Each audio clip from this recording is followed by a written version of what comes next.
वंदे मातरम।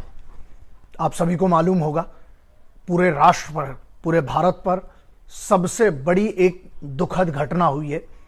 जैसा कि आपको पता होगा कि हमारे जो CDS chief of defence staff, जो भारत के प्रथम चीफ ऑफ डिफेंस स्टाफ जो थे, जनरल बिपिन रावत सर, वो नहीं रहे अब हमारे बीच में, और उनकी श्रीमती जी मैम, उसके अलावा जो पूरे साथी जो V5 में थे, उनका निधन हो गया।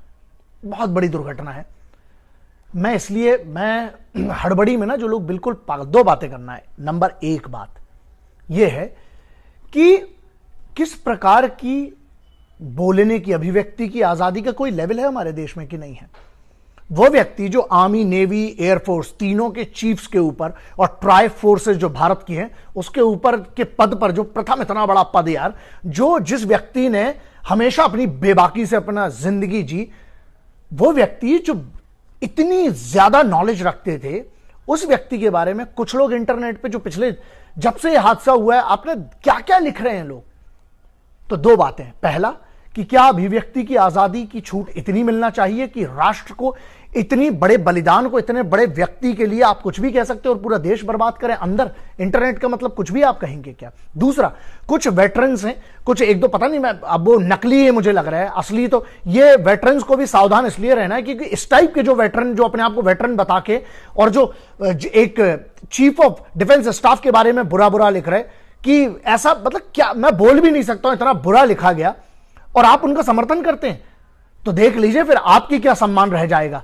तो यहां पर ये पहली बात तो मुझे लगा कि कोई गलत ही प्रोफाइल होगी उस पर। दूसरा, आधे लोगों ने जैसे ही एक्सीडेंट हुआ डिक्लेयर भी कर दिया कि साजिश थी, ये थी, वो थी। कौन हो भी तुम लोग बे?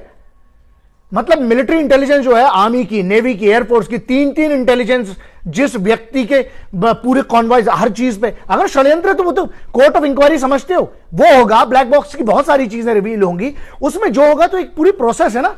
तुमने साला पता भी नहीं चला कि क्या हुआ, इंसिडेंट की कोई डिटेल नहीं है, डिक्लेयर भी कर दिया।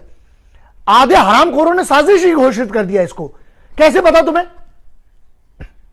अरे जो है उसकी एक इंक्वायरी होती है, उसकी चीजें होंगी ना यार। हाँ, बहुत बड़ा हादसा है, बहुत बड़ा हादसा है और अनएक्सपेक्टेड था, लेकिन क्या जिनने इस देश के लिए सर्वोच्च अपना बलिदान दे दिया, निछावर कर दी, अच्छा वो भी अपने घर में आराम से बैठ सकते थे ना।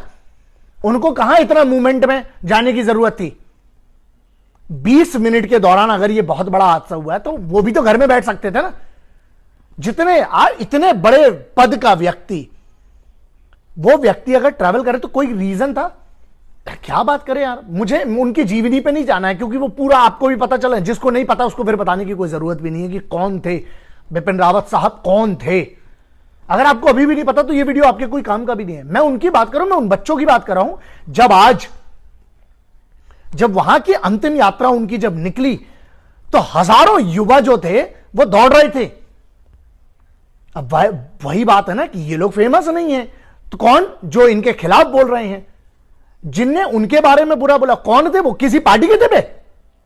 देश भारत के वे व्यक्ति जो कल ये वो व्यक्ति हैं जिनने चाइना वाले फ्रंट पर सबसे ज्यादा काम करने की कोशिश की और की।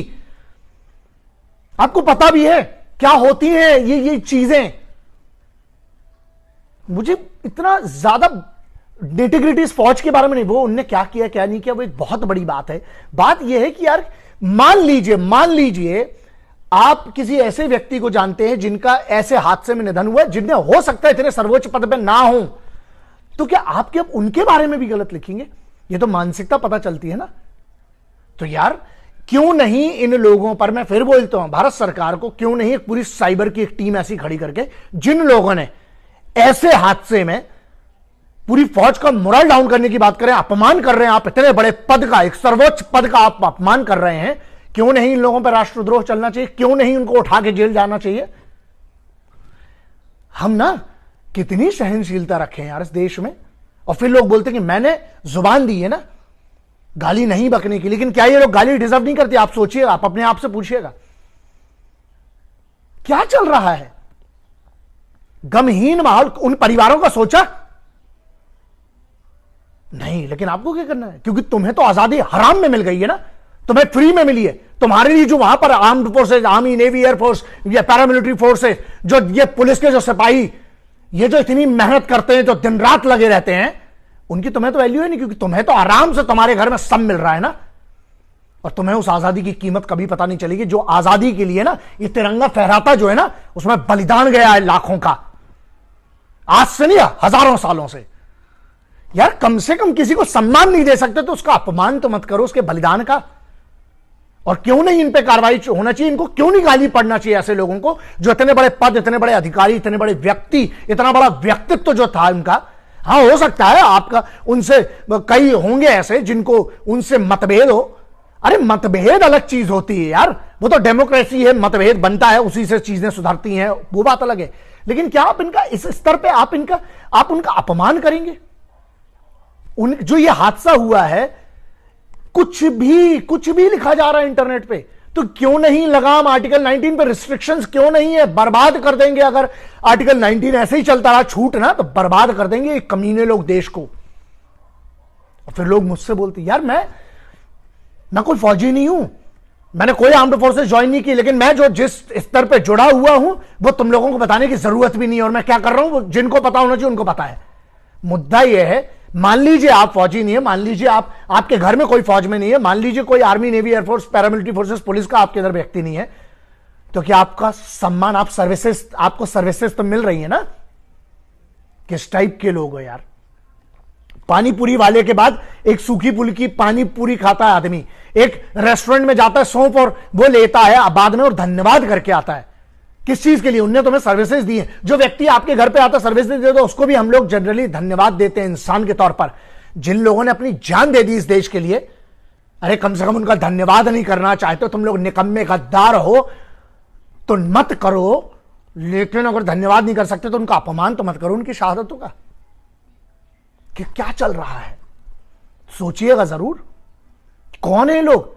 वो व्यक्ति ना, मान लीजिए कहीं ऊपर वाले ने, जो भी आप उनको मानते हैं, अगर ऊपर वाले ने उनसे पूछा ना कि राउत साहब और जो जितने भी हमारे सिपाही गए हैं, जो हमारे अधिकारी लोग गए हैं, अगर उनसे पूछा गया कि आप लोगों को चिंता होगी ना, मृत्यु हो गई आपकी, आप देश को और सर्व नहीं कर पाए, तो आपको चिंता, तो मुझे इतना भरोसा है कि अगर ऊपर वाला से ये सवाल पूछेंगे ना, तो ऊपर वाले का जो ये जवाब देंगे, जनरल रावत साहब जैसे और लीडर जैसे जो है, ब्रिगेडियर लीडर जैसे लोग हैं, कर्नल सिंह जैसे लोग हैं, और जितने हमारे पैरा के स्पेशल फोर्सेस के जो उनके PSOs थे, ये लोग एक जवाब जरूर देंगे कि हाँ साहब, चिंता तो है दुश्मनों की, लेकिन उन दुश्मनों की चिंता नहीं है जो देश की बॉर्डर के बाहर हैं, लेकिन उन दुश्मनों की चिंता जो देश के अंदर से हमारे भारत को बर्बाद, बदनाम और हमारे देश को अंदर से खोखला कर रहे हैं। उनके बाद भी ना उनकी आत्माएं यही कहेंगी।